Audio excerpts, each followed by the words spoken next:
एक व्यक्ति जो अपने जीवन से बहुत निराश था। उसे अपने जीवन का कोई मकसद, कोई अर्थ नहीं मिल रहा था। उसने सोचा कि जीवन का क्या अर्थ है। इसका उत्तर तो केवल तथागत गौतम बुद्ध ही दे सकते हैं। इसलिए वह तथागत गौतम बुद्ध से मिलने के लिए चल पड़ा। वह बौद्ध विहार पहुंचा और गौतम बुद्ध के पास पहुंचकर उसने कहा, हे बुद्ध, जीवन का क्या अर्थ है? क्या जीवन व्यर्थ है? जीवन में चारों ओर निराशा ही निराशा हाथ क्यों लगती है? बुद्ध मुस्कुराए और कहा, जीवन का कोई अर्थ नहीं है। ना ही यह निरर्थक है और ना ही यह व्यर्थ है। व्यक्ति ने कहा, तो फिर जीवन क्या है?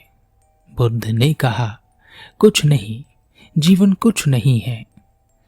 व्यक्ति ने कहा, मैं समझा नहीं।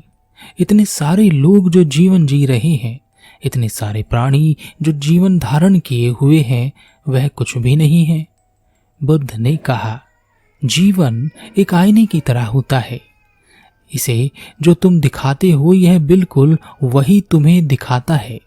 जरा भी अंतर नहीं करता, यह जरा भी भेद नहीं करता। व्यक्ति ने कहा, बुद्ध, मैं कुछ समझ नहीं पा रहा हूं। बुद्ध उस व्यक्ति को एक आईने के पास ले गए और कहा, इस आईने में देखो और बताओ कि क्या दिखाई दे रहा है। व्यक्ति ने कहा, इसमें तो मैं ही दिखाई दे रहा हूं। बुद्ध ने कहा, तुम कैसे दिखाई दे रहे हो? व्यक्ति ने कहा, मैं दुखी दिखाई दे रहा हूं। तब बुद्ध खुद आईने के सामने आ गए और कहा, इस आईने में मैं कैसा दिखाई दे रहा हूं? व्यक्ति ने कहा, आप बहुत शांत और शीतल नजर आ रहे हैं। बुद्ध ने कहा, क्या ऐसा हो सकता है कि इसी आईने में मैं बहुत क्रोधित, दुखी और नाराज नजर आने लगूं और तुम शांत और शीतल नजर आने लगो? व्यक्ति ने कहा, नहीं, आईना तो वही दिखाएगा जो उसके सामने होगा। मैं दुखी हूं तो दुख ही नजर आऊंगा, आप शांत हैं तो शांत ही नजर आएंगे। बुद्ध ने कहा, अगर तुम इस आईने में शांत और सुखी नजर आना चाहते हो तो इसके लिए तुम्हें क्या करना होगा? व्यक्ति ने कहा, मुझे खुद को शांत और सुखी करना होगा, तभी इस आईने में मैं शांत और सुखी नजर आ सकता हूं। बुद्ध ने कहा, क्या ऐसा ना हो सकने की स्थिति में आईने की कोई गलती है? व्यक्ति ने कहा, नहीं, इसमें आईने की कोई गलती नहीं है। आईना तो वही दिखाएगा जो आप हैं। बुद्ध ने कहा, बस जीवन ऐसा ही है, एक आईने की तरह है। जो तुम इसे देते हो, दिखाते हो, यह ठीक वैसा ही तुम्हें देता और दिखाता है। तुम दुख दिखाओगे तो दुख ही दिखेंगे, क्रोध दिखाओगे तो वापस क्रोध मिलेगा। तुम प्रेम दिखाओगे तो प्रेम ही वापस नजर आएगा। यह तुम्हारे हाथ में है कि तुम्हें क्या वापस चाहिए। तुम आज दुखी हो, इसलिए तुम्हें चारों ओर से जीवन में दुख ही दुख नजर आने वाला है। अपने आप को बदलो, देखो, जो दुख तुम्हारे पास है उससे कहीं ज्यादा सुख तुम्हें अपने पास दिखाई देगा। और जब तुम देखने लगोगे, तब सुख देखने पर सुख ही वापस दिखाई देगा और मिलेगा। व्यक्ति ने कहा, बुद्ध, आप बिल्कुल सत्य कहते हैं, परंतु क्या आप मेरे लिए इसे और अधिक स्पष्ट कर सकते हैं? जब अब मैं बहुत दुखी हूं और मुझे दुख ही दुख नजर आ रहा है, तो इसमें सुख कहाँ नजर आएगा? बुद्ध ने कहा, इसके लिए तुम्हें मेरे साथ चलना होगा।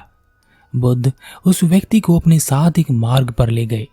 काफी दूर चलने के बाद मार्ग पर एक व्यक्ति दिखाई दिया जिसे कोढ़ हो रहा था। वह बहुत तकलीफ में था। बुद्ध उस कोढ़ी व्यक्ति के पास आए और उन्होंने अपनी झोली से भोजन निकालकर उस कोढ़ी व्यक्ति को दे दिया और उस व्यक्ति से कहा, क्या तुम्हारा दुख इस बीमार व्यक्ति के दुख से बहुत अधिक है? व्यक्ति ने कहा, नहीं बुद्ध, यह तो बहुत तकलीफ में है। ऐसा दुख तो मेरे जीवन में कभी आया ही नहीं। वह उस व्यक्ति को उस मार्ग पर और आगे लेकर बढ़ गए। रास्ते में एक बहुत ही गरीब व्यक्ति अपने 2 छोटे बच्चों को लेकर बैठा हुआ था। बुद्ध गरीब व्यक्ति के पास पहुंचे। उस गरीब व्यक्ति ने कहा, महात्मा, मैं बहुत तकलीफ में हूं। मैंने और मेरे इन 2 बच्चों ने 2 दिन से कुछ नहीं खाया। मैं बहुत गरीब हूँ, मुझे काम भी नहीं मिल रहा। क्या आप मेरे बच्चों की कुछ सहायता कर सकते हैं? बुद्ध ने अपनी झोली से कुछ भोजन निकालकर उन बच्चों को दे दिया और कहा, अभी मेरे पास इतना ही भोजन है। जब मैं इस रास्ते से वापस आऊंगा तो मैं और भोजन लेकर आऊंगा। तब तक तुम यहीं रहना। अभी तुम यह सब भोजन खा लो। बुद्ध ने उस व्यक्ति से कहा, क्या तुम्हारा दुख इस गरीब व्यक्ति के दुख से बहुत बड़ा है? उस व्यक्ति ने कहा, नहीं, मेरे जीवन में इतना बड़ा दुख नहीं है कि मुझे भूखा बैठना पड़े या मेरे बच्चे भूखे रहें, पर मैं इस व्यक्ति की मदद करना चाहता हूं। मैं इसे अपने यहाँ पर काम दे सकता हूं। उस गरीब व्यक्ति ने कहा, मालिक, आप बहुत दयालु हैं।